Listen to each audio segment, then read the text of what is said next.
영혼을 위한 건축이라는 타이틀이 붙기도 한 세계적인 건축가 마리오 보타가 설계하면서 화제가 된 공간이 있습니다. 바로 매양리 평화기념관입니다. 이곳을 소개하려면 본래 이 부지가 가지고 있던 역사를 함께 알면 좋은데요. 이 부지는 1950년대부터 2005년까지 약 50년이 넘는 기간 동안 미군 부대가 사격 및 폭격 훈련을 위해 설치한 군사시설로 사용됐던 곳으로 매양리의 옛 이름인 고온리를 발음대로 표기하여 쿠니 사격장이라고도 불렸습니다. 2000년대 중반까지 매양리의 군용기의 굉음과 포탄 소리가 끊이지 않아 주민들에게 피해가 컸고 폭격으로 인해 생태계가 크게 파괴되었었는데요. 주민들이 삶의 터전을 지키기 위해 투쟁을 시작하며 2005년 사격장이 공식적으로 폐쇄되게 됩니다. 이후 이곳의 역사를 기록하고 되찾은 평화의 가치를 알리기 위해 이곳에 평화기념관이 설계되었고 쿠니 사격장의 건물 중 일부와 사격장의 철조망이 옛 형태를 유지한 채 평화기념관과 함께 매양리의 아픈 역사를 기억하고 다시 찾아온 평화를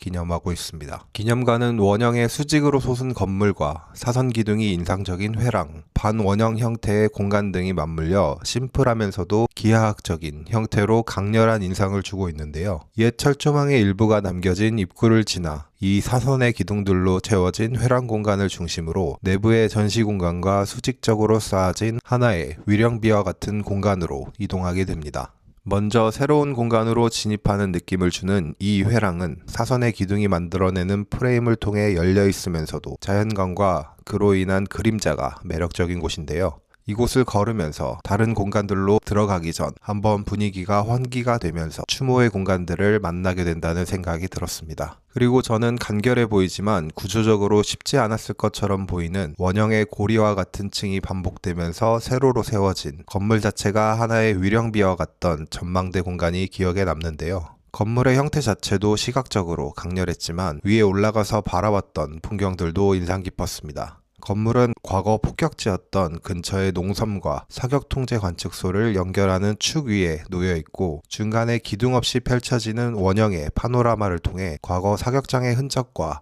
폭격이 일어났던 농섬을 바라보며 이 부지가 가진 역사를 마주해 바라볼 수 있도록 되어 있었습니다. 또 과거의 역사뿐만 아니라 생태공원 등을 보며 회복되어 가는 모습도 동시에 바라볼 수 있었던 것 같습니다. 그 밖에도 생태공원과 바다가 이뤄내는 풍경을 볼 수 있는 하나의 전망대 역할을 하면서 추모의 공간이면서도 동시에 시민들에게 되돌아온 곳으로서의 전망대, 이러한 두 가지 의미를 품고 있다는 생각이 들었던 것 같습니다. 근처에 가실 일이 있다면 꼭 한번 방문해 보시길 추천드립니다.